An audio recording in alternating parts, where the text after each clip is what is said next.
Today we're going to show you how to build a simple garage workbench, and here are the tools required.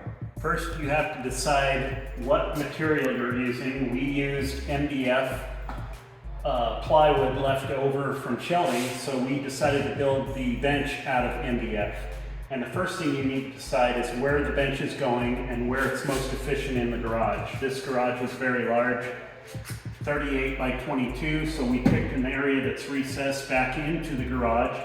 Then we pick the material we're going to use. Now you need to decide how deep and how wide. This was fairly self-explanatory because it fit in between two spaces in the garage that are self-supporting, so we didn't have to have legs coming down from the countertop.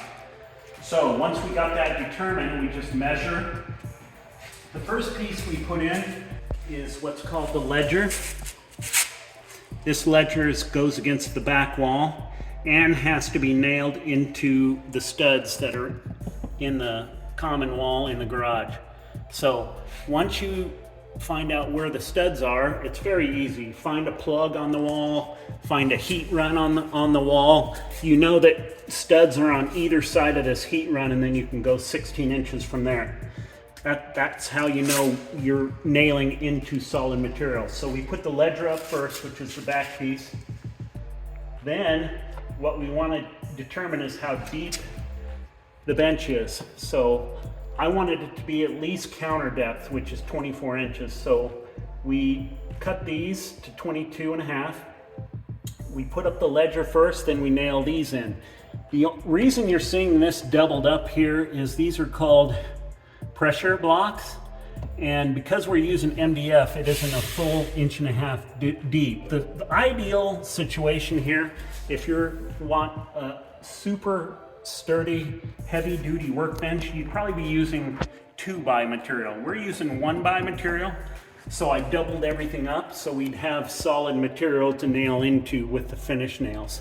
So once you have these supports in, then you can put the face frame up, lay everything out.